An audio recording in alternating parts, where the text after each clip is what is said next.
పెద్దలు justice Chandrakumar sir గారికి, అలాగే గౌరవ రైతు సంక్షేమ సమితి అధ్యక్షులు ఇంద్రసేన గారికి, జనార్దన్ సార్ గారికి, సోమటి శ్రీనివాస్ గారు, అంబురాతురన్న గారికి, సైరాబాన్ మేడం గారికి, పగిడి దేవయ్య గారికి, అనంతరెడ్డి సార్ గారికి, నారాయణ రెడ్డి సార్ గారికి, ప్రభు గారికి, అట్లనే ఇక్కడ ఉన్నటువంటి మిగతా పెద్దలందరికీ, ఇంద్రవెల్లి రమేష్ అన్నకి, సో వీరందరికీ రైతు సంక్షేమ సమితి ఆధ్వర్యంలో జరుగుతున్నటువంటి ఈ మీటింగ్కి స్వాగతం. ముఖ్యంగా మేము ఈ సంవత్సరం గత సంవత్సరం 2024 డిసెంబర్ 2వ తారీఖున ఇదే సుందరయ్య విజ్ఞాన కేంద్రంలో ఈ రైతు సంక్షేమ సమితి ఆధ్వర్యంలో 5వ వార్షికోత్సవం చేసుకోవడం జరిగింది. నిరంతరాయంగా రైతుల వద్దకు వెళ్ళి వాళ్ళ సమస్యలను పరిశీలించి వాళ్ళలో ఎవరైతే అప్పుల భారాన్ని తాళలేక ఆత్మహత్య చేసుకుంటున్నారో వాళ్ళ కుటుంబాలందరినీ సందర్శించి సార్ యొక్క దాతృత్వ హృదయంతో వాళ్ళ ఆత్మహత్యలను చూసి చలించి వారు ఈ రైతు సంక్షేమ సమితి ఏర్పాటు చేయడం ముఖ్య ఉద్దేశం, దాన్ని నిరూపించుకోవడం కోసం, మిగతా సమాజానికి ఆదర్శంగా ఉండడం కోసం, ఆత్మహత్యల నివారణకు ఆ రైతు కుటుంబాలు ఆత్మస్థైర్యం పెంపొందించి ఇకపైన ఆత్మహత్యలు చేసుకోకూడదన్న ఉద్దేశంతో చాలా గ్రామాల్లో, జిల్లాల్లో, మండల స్థాయిలో మేము రాష్ట్ర వ్యాప్తంగా తిరిగాము, ఇంకా తిరుగుతూనే ఉన్నాము. దీనిలో భాగంగా కొంతమంది కూడా మాకు ఆర్థికంగా కొంచెం సహకారం కూడా చేయడం జరిగింది. వాళ్ళ సహకారంతో మేము చాలా కార్యక్రమాలు చేస్తూ ఉన్నాం. ముఖ్యంగా రైతు సంక్షేమ సమితి దాదాపుగా రాష్ట్ర వ్యాప్తంగా ఉన్నటువంటి రైతులు ఎదుర్కొంటున్నటువంటి సమస్యలలో ప్రధానంగా గిట్టుబాటు ధర లేకపోవడం ఏదైతే ఉందో దాని గురించి మేము పదే ప్రభుత్వానికి విన్నవిస్తూనే ఉన్నాం.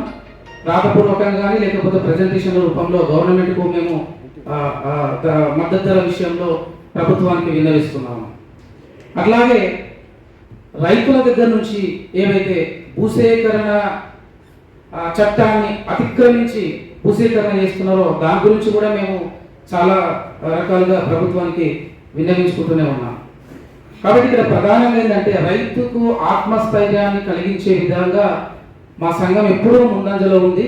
దాంట్లో భాగంగా పండించినటువంటి పంటకు గిట్టుబాటు ధర రానప్పుడే రైతు యొక్క ఆత్మస్థైర్యాన్ని కోల్పోయి ఆత్మహత్యలు చేసుకోవడానికి ప్రధాన కారణంగా మేము గుర్తిరిగి మొదటి నుంచి కూడా నువ్వు ఆయన పండించిన పంటకి సరైన గిట్టుబాటు ధర ఇచ్చినప్పుడు ఖచ్చితంగా ఆత్మహత్య చేసుకోవడానికి అవకాశం ఏముంటుంది. ఒక వ్యవసాయ కుటుంబం మీద ఆధారపడినటువంటి ఒక రైతు తన కుటుంబంలోని పిల్లల్ని పోషిస్తూ చదువులకై రకరకాల ఆ వ్యవసాయం కోసం చేసిన అప్పుల్లో కూరుకుపోయి సరైన గిట్టుబాటు ధర ఇవ్వకపోతే ఆ అప్పులకు వడ్డీలు పెరిగి పిల్లల చదువులు పెట్టలేక ఇంత దారుణంగా సమాజంలో ఆర్థికంగా చితికిపోయి ఆత్మస్థైర్యాన్ని పూర్తిగా కోల్పోయి ఆత్మహత్యలకు ప్రధానంగా కారణమవుతుందని మేము గుర్తించి దాని మీద పోరాటం చేస్తున్నాం. పంటల రక్షణలో కూడా పంటలు పండించే కానించి ఎప్పుడు రైతు ఎప్పుడు ఎక్స్‌ప్లాయిటేషన్కు గురవుతుందంటే మార్కెట్కి వెళ్ళి విత్తనాలు కొనుగోలు చేసేటప్పుడు విపరీతమైన విత్తనాల ధరలు ఉంటాయి. విత్తనాలు సాగు చేస్తాడు, ట్రాక్టర్కి ఉంటుంది, దున్నడానికి కావాల్సింది, ఎరువులు విపరీతంగా రేట్లు ఉంటాయి. కానీ పంట పండించినాక ఆ పంటను మార్కెట్ తీసుకోవడానికి కూడా కిరాయిలకు చాలా డబ్బులు అయిపోతుంటాయి. ఆ అమ్మేటప్పుడు ఏదైతే విత్తనాలు కొంటున్నప్పుడు ఉన్నటువంటి భారీ ధరలు పంటలు అమ్ముకునేటప్పుడు ఆ ధరలు తగ్గిపోతాయి. సరైన గిట్టుబాటు ధర ప్రభుత్వం ఇయ్యదు, ప్రైవేట్ దళారులు వాళ్ళకి లాభం చేయదు. అంటే ప్రధానంగా ఇక్కడ బాగుపెడుతున్నది ఎవరంటే రైతులు ఎక్స్‌ప్లాయిటేషన్ గురవుతున్నారు, అక్కడ వినియోగదారులు కూడా ఎక్స్‌ప్లాయిటేషన్ గురవుతున్నారు. ఈ వినియోగదారుల విషయం గురించి అంబురాతలకు చాలా క్లియర్ ఐడియా ఉంటుంది. వినియోగదారునికి నష్టం జరుగుతుంది, పంట పండించి తీవ్రంగా శ్రమించి కుటుంబం మొత్తం వ్యవసాయం చేసినప్పటికీ కూడా వాళ్ళకు లాభదాయకమైనటువంటి ఆదాయం లేక వాళ్ళు ఆత్మహత్యకు లోనవుతున్నారు అన్నమాట. అట్లనే గవర్నమెంట్ కూడా సరి అయిన గిట్టుబాటు ధర ఇవ్వకపోవడం ఒకటి, రెండోది ఆ రవాణా ఖర్చులు కూడా ప్రభుత్వమే భరిస్తే బాగుంటుంది. ఎందుకంటే దేశానికి అన్నం పెట్టే రైతు తను తినడానికే కష్టమవుతుంది, తన కుటుంబం మోయడానికే కష్టమవుతుంది. కాబట్టి అలాంటి రైతు పట్ల ప్రభుత్వానికి చాలా హృదయం ఉండాలి. రైతును ఆదుకోవాలనే ఒక సహృదయమైనటువంటి ఆర్ద్రత కలిగిన హృదయం రాజకీయ నాయకులకు ఉండాలి. ఎందుకంటే ఆ రాజకీయ నాయకు కూడా బువ్వ పెట్టేటోడు రైతే కాబట్టి ఆ రైతును ఎక్స్‌ప్లాయిటేషన్ చేస్తే దేశానికే చాలా దారుణమైనటువంటి పరిస్థితులు వస్తాయి. అట్లనే దీంట్లో వ్యవసాయం అనేది రాష్ట్ర లిస్టులో ఉందని కేంద్ర ప్రభుత్వం అంటారు. కానీ నేనేమంటున్నా అంటే రాష్ట్ర లిస్టులో ఉన్నప్పటికీ యూనియన్ లిస్టులో ఉన్న కొన్ని ఐటమ్స్ అట్లనే కంకరెంట్ లిస్ట్ ఉమ్మడి జాబితాలో కేంద్ర జాబితాలో కూడా వ్యవసాయానికి సంబంధించిన అన్ని అంశాలను పరిగణలోకి చేరింది. కాబట్టి గవర్నమెంట్ ఒక పెద్ద వ్యవస్థ ఎలా లాభదాయకమైనటువంటి వ్యవసాయం చేస్తే రైతు బతకగలుగుతాడో అట్లాంటి సూచనలు సలహాలు ఇవ్వాల్సినటువంటి అవసరం. మన దగ్గర ఎమినెంట్ సైంటిస్టులు ఉన్నారు, వ్యవసాయం మీద పరిశోధన చేసే చాలా గొప్ప శాస్త్రవేత్తలు ఉన్నారు. అట్లనే గ్రామ స్థాయిలో ఒక రైతు ఒక పంటకు ఎంత రసాయనిక ఎరువులు వాడాలి, ఎంత గాఢత కలిగినటువంటి రసాయనిక ఎరువులు వాడాలనేది కూడా ఎవరు రైతుకు చెప్పే గైడెన్స్ ఇచ్చే అవకాశం లేకుండా పోయింది.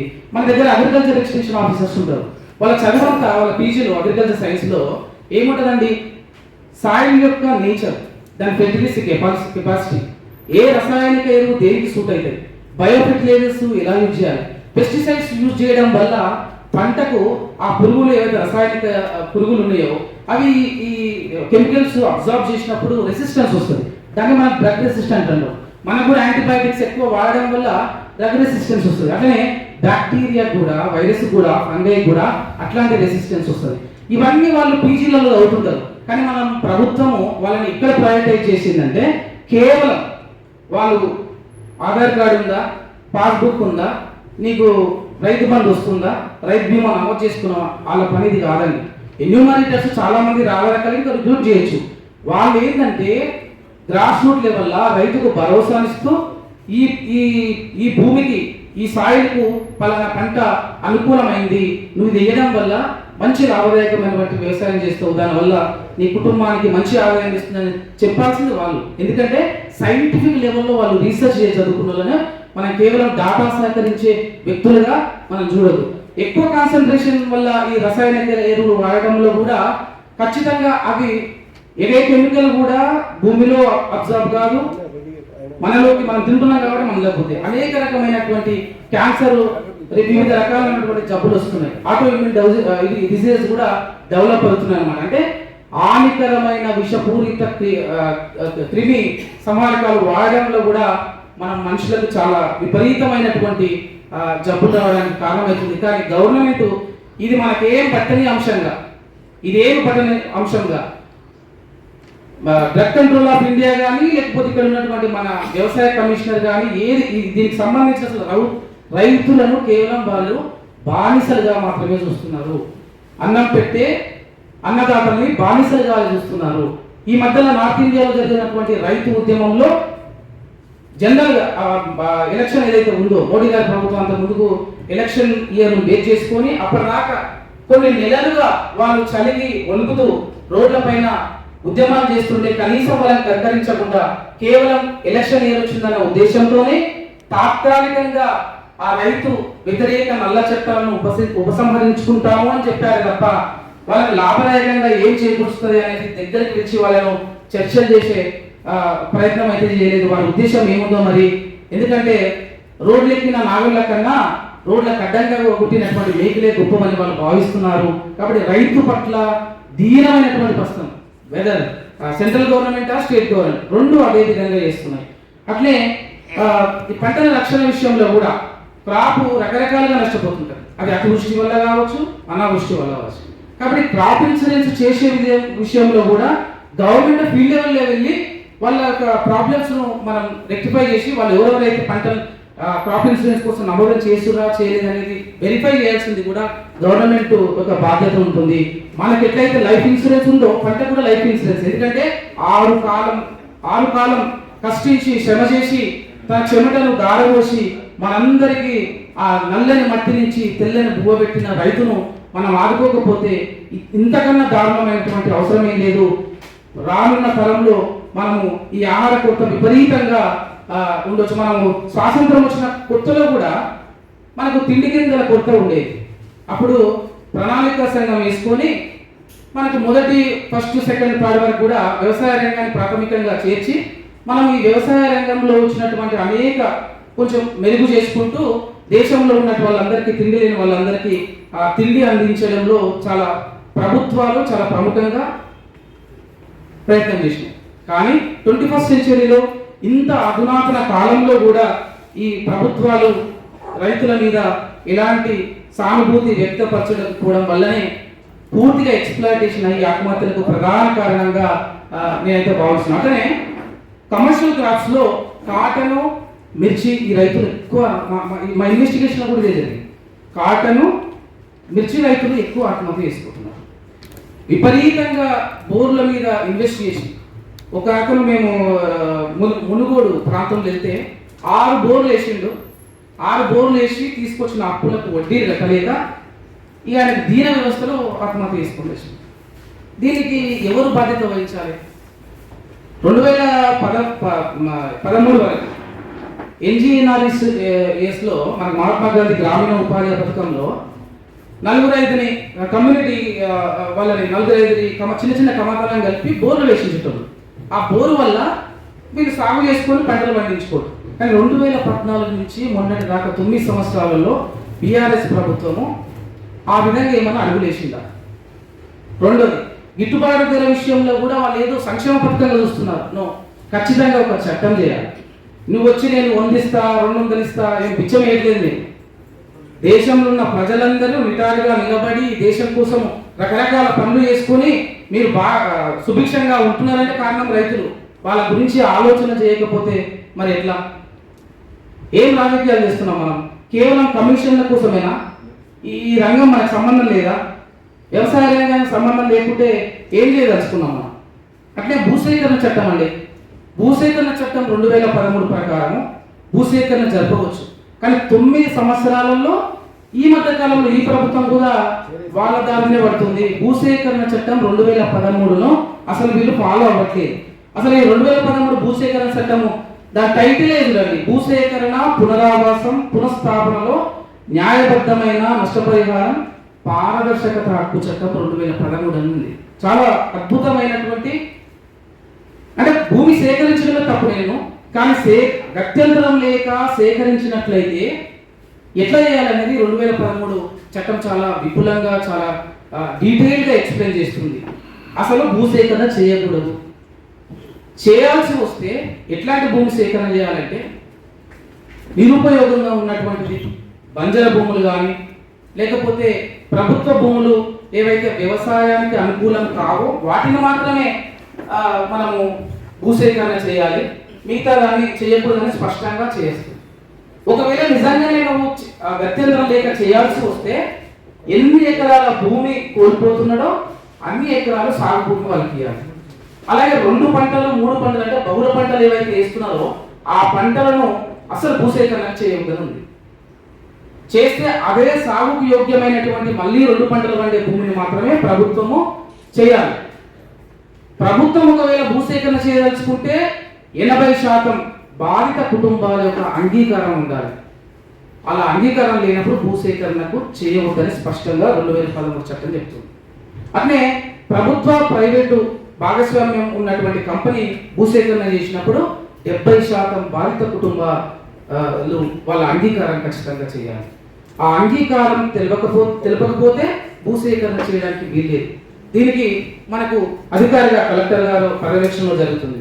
సో రైతుల కన్సర్న్ కంపల్సరీ అన్నమాట. కానీ దుర్మార్గం ఏంటంటే ఎంత రాక్షసాధనం అంటే వాళ్ళని విక్టిమైజ్ చేస్తూ బలవంతంగా భూములు లాక్కోవడం, ప్రాపర్ సర్వే చేయకపోవడం, ఈ కంపెనీకి యూటిలైజ్ అవుతుందా లేదా, ఇది పంటకు అనుకూలమైందా అనుకూలం కానిదా, ఇది ఏ రకమైనటువంటి. రెండోది బాధిత వర్గాల గురించి కూడా ఒకటి మాట్లాడుకోవాలి. ఎవరు బాధిత వర్గం మీద అంటే భూములు కోల్పోయిన వాళ్ళే బాధిత వర్గం కాదు. ఆ భూమి సేకరించే కన్నా ముందు 3 సంవత్సరాలకు ముందు ఆ భూమి మీద వచ్చేటువంటి ఆదాయం మీద ఆధారపడిన వర్గాలన్నీ కూడా బాధితులే. అంటే కౌలు రైతులు కావచ్చు, వ్యవసాయ కూలీలు కావచ్చు, లేకపోతే అక్కడ ఉన్నటువంటి చిన్న చిన్న పనులు చేసుకునే వాళ్ళు ఎవరైనా సరే వాళ్ళందరినీ కూడా బాధిత వర్గంగా 2013 భూసేకరణ చట్టం చెప్తుందన్నమాట. అట్నే ఈ పరిహారం విషయంలో కూడా మల్లన్న సాగర్ విషయంలో కూడా అదే జరిగింది. అది ఎంత దుర్మార్గం అంటే భూసేకరణ చేసిర్రు, నీళ్ళు తేలేకపోయినారు. ఒకవేళ భూసేకరణ చేసినా కానీ బాధితులకు కనీసం వాళ్ళకు సరైన టైంలో అదేంటి ధర ఇవ్వలేకపోయినారు. పూర్తిగా ఎక్స్పెక్ట్ చేసిన వాళ్ళ ఇళ్ళని కూలగొట్టి మనకు కేసీఆర్ సార్ గారి ఫామ్ హౌస్కి కొద్దివేట దూరంలో ఎంత దారుణమైన చేసినట్టే భూములని లాక్కొని పరిహారం సరిగా ఇళ్ళక 2013 చట్టం స్పష్టంగా చెప్తుంది 6 నెలలలోపు మీరు నష్టపరిహారం చెల్లించకపోతే భూములు వాపస్. మరి 6 నెలల్లో ఇచ్చినారా? ఆ 2013 లాభదాయకమైనటువంటి చట్టానికి గత ప్రభుత్వం బీఆర్ఎస్ ప్రభుత్వం కేసీఆర్ గారు అనేక దుర్మార్గమైన సవరణలు చేసి 2013 చట్టానికి పుట్టుకొచ్చారు. దానివల్ల వ్యవసాయంలో ఉన్నటువంటి వాళ్ళందరూ వివిధ పనులకు మళ్ళం జరిగిందన్నమాట. లాభదాయకమైనటువంటి వ్యవసాయం జరగనప్పుడు, తన కుటుంబం జీవనం పర్ఫెక్ట్గా జరగనప్పుడు, పిల్లల్ని పోషించలేనప్పుడు తను మాత్రమే వ్యవసాయం మీద ఎందుకు ఆధారపడాలనే ఒక దీన స్థితికి రైతు ఈరోజు నెట్టబడింది. మేము రీసెంట్గా ఖమ్మం డిస్టిక్ వెళ్ళినాము, కూసుమంచి మండలం. అక్కడ ఒక రైతు ఆత్మహత్య చేసుకున్నాడు. Is very engage. 29 ఆర్థిక రైతులను ఎవరైతే లోన్ పేపర్స్ ఉన్నారో దాంట్లో బోర్డు వేసి మనకు ఈ రోజులలో ఒక మీటింగ్ ఎక్కడ జరుగుతుంది అనేది ఒక నిమిషంలో తెలిసిపోతుంది. లేకపోతే ప్రభుత్వ వ్యతిరేకంగా ఏమైనా కార్యకలాపాలు జరుగుతున్నాయంటే నీకు ఒక వితిన్ మినిట్స్లోనే నీకు ఇన్ఫర్మేషన్ పోతుంది. రైతులు ఎవరు? వీళ్ళందరినీ ఐడెంటిఫై చేసి గవర్నమెంటే మనకి వైద్యుల కొరత లేదండి, మానసిక వైద్యులను అక్కడ పంపించి వాళ్ళకి కొంచెం సైకలాజికల్గా బిల్డ్ చేస్తే మనం ఆత్మహత్యలను నివారించవచ్చు. కాబట్టి ఇదంతా ఈ కార్యక్రమాలన్నింటిలో నిరంతరంగా కొనసాగుతూ ఉన్నాయి. సో మా టీం చాలా పర్ఫెక్ట్గా వర్క్ చేస్తుంది. కాకపోతే మీలాంటి వ్యక్తుల యొక్క సహకారం కూడా ఈ సంస్థకు ఈ సంఘానికి అవసరం. ఎందుకంటే మరింత బలంగా ముందుకు పోవడానికి, ఆత్మహత్యలు నివారణ చేయడానికి, పంటలు పండించిన రైతులకు లాభసాటి వ్యవసాయం జరిగే విధంగా గవర్నమెంట్తో పోరాడడానికి, భూసేకరణ జరుగుతున్న ప్రాంతంలో బాధితులందరికీ అండగా నిలిచి భూసేకరణ జరపకుండా జరపాల్సి వస్తే భూమికి భూమి. అక్కడ ఇల్లు కోల్పోయిన వాళ్ళకి కూడా 150 గజాలలో ఇల్లు కట్టించమని చాలా స్పష్టంగా భూసేకరణ చట్టం 2013 చెప్తుంది. కానీ ఆ పని చేయట్లేదు.